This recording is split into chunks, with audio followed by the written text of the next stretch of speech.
This is no longer just political talk. Something bigger is happening across Nigeria.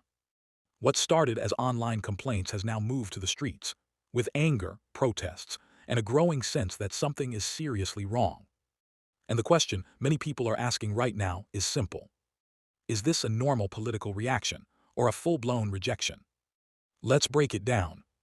Across different parts of Nigeria, from Edo State to the northern regions, citizens have begun taking action in ways that cannot be ignored. Campaign posters and billboards linked to Bola Ahmed Tinubu are being torn down, destroyed, and in some cases, burned during protests. In Edo State, what started as a protest over insecurity quickly escalated. Angry youths took to the streets after the tragic kidnapping and killing of a young man, but the protest didn't stop there. They went further. A large campaign billboard showing support for Tinubu's 2027 ambition was brought down and destroyed. That moment sent a strong message. And it didn't stay isolated. In Zamfara State, even members of the ruling All Progressives Congress admitted something unusual. Campaign materials linked to the president had been removed and destroyed across the state capital. When a ruling party begins to acknowledge that its own materials are being taken down, that's no longer coincidence. That's a pattern. And the pattern is spreading. But this situation is not just about destroyed posters. It's also about voices, powerful voices speaking out. From the religious space, strong statements have emerged. Influential figures began questioning political decisions, including endorsements for future elections. Some described these moves as betrayals, raising concerns about justice, fairness, and representation. When institutions that usually stay neutral begin to speak, it shows how serious things have become. And then came another layer to the story.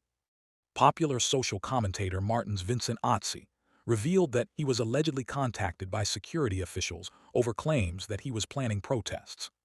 He denied everything. According to him, he is not affiliated with any political party and has no intention of leading any protest. But the fact that such a claim surfaced at all raises questions. Is this a sign of rising tension, or a sign that authorities are becoming more watchful? Either way, it adds to the pressure building across the country. And then came the political response. Former Vice President Atiku Abubakar joined protests alongside other opposition figures, openly criticizing the current administration.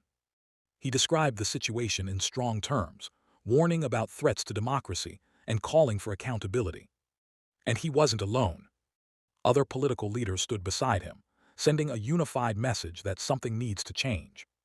At this point, the situation had reached a new level. Because now, it wasn't just citizens protesting. It wasn't just religious leaders speaking.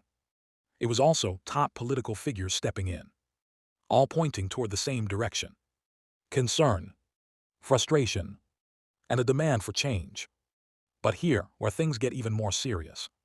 Beyond protests and political statements, there are growing concerns about the economy and governance.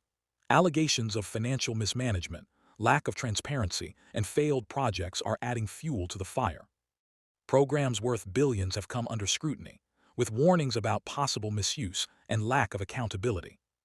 And when people begin to feel the impact directly, through hardship, insecurity, and uncertainty, reactions become stronger, more emotional, more visible. Now everything is coming together. The protests, the destroyed billboards, the voices from religious leaders, the involvement of opposition figures, and the economic pressure on everyday Nigerians. All of it is building into one major question. Is this the beginning of something bigger? Because what we are seeing right now is not just about one event or one protest.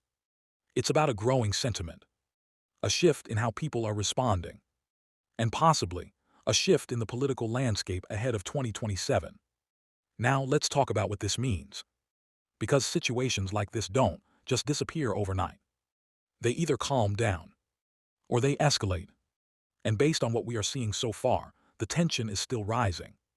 So the real question now is, will this lead to meaningful change? Or will it create even deeper divisions? Because one thing is clear, Nigerians are no longer staying silent. And when voices grow this loud, they are hard to ignore. As this continues to unfold, one thing is becoming very clear. This is not just about politics anymore. It's about trust. Trust in leadership, trust in institutions, and trust in the future. And once that trust is shaken, everything else becomes uncertain. So now let me ask you, do you think this is a genuine rejection from the people? Or is it being amplified by political interests? Drop your thoughts in the comments below. And don't forget to follow Crime Vault World to get more news on around Nigeria and beyond.